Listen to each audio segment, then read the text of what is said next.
authors of the Bible and of the ancient world hope to have, during their lifetime, some kind of a discovery of texts. They hope that there might be some new collection of materials that they might be able to look at. Does ancient wisdom still lie hidden in the sands of the Middle East, waiting to be discovered? In 1945, the story goes, an Arab peasant was traveling through the desert of Egypt, and he tripped over these large jugs in which were codices, books, these 13 codices that tell these stories of Jesus, these stories of the early Christians that are very different from most of what's preserved in our Bibles.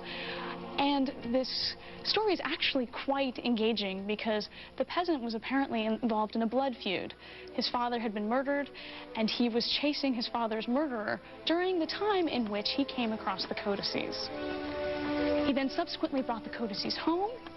He gave them to his mother. She threw them in the straw pile. Some of them were burned for heating, because what is more important when you're living at the edge of subsistence like that? Heat, or what may be absolutely priceless treasures from antiquity? Probably heat. And then the books get into the hands first of a priest and then of a scholar, because he realizes that as he's being chased for having now murdered his father's murderer, that people might very well be coming around to his house, and the books might be seen as contraband. And so they come into the hands of a priest, and then into the hands of a scholar, and then ultimately into the hands of American and European scholars who begin to translate them and publish them. So the discovery of the Nag Hammadi Library is a dream that has come true for people. And as the early scholars glanced at the contents of these books, they were taken in particular by some titles like The Gospel According to Thomas, The Gospel According to Philip, The Gospel of the Egyptians, The Gospel of Truth. These were new Gospels. Besides the New Testament Gospels, new Christian interpretations of Jesus that they could look at, and so they gravitated quickly toward these texts. These were texts that not only were forbidden by leaders of the early church, they were never even considered for inclusion in the sacred canon. They were books written by a little-known, 2,000-year-old Christian sect who thrived for a time throughout the Roman Empire. They were called Gnostics. The church fathers said they were heretics. The majority decides what is orthodox and what is heretical. The majority is orthodox, the minority is heretical. The majority goes to heaven, the minority goes to hell for their heresy. The name Gnostic comes from the Greek word gnosis, which means knowledge.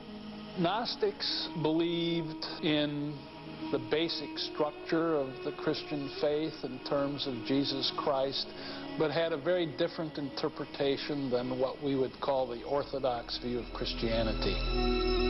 The creation stories of Genesis, embraced by church leaders, were rejected by the Gnostics. For them, the physical world was a cosmic mistake, created by an evil, lesser God. The Gnostics viewed this world as evil, and even the creator of this world as evil. So ultimately, Christian Gnostics identified the God of what we call the Old Testament as an evil God. The Gnostics also held that salvation would come by means of an inner knowledge, not of the evil creator God, but of the transcendent God, the realm of light and truth. Interestingly, we have some materials from Gnostics indicating that they could be just as evangelical as the next person. We have some sermons where Gnostics would go around and say, "Wake up, brother and sister. Wake up that God within. Wake up that light that is within. You're sleeping, you are ignorant, and it's time to wake up." Perhaps it was their revolutionary ideas. Perhaps it was the growing strength of their movement. Whatever the reason, the writings of the Gnostics were among the books that were forbidden by the early church. One of the most intriguing is a text called the Gospel.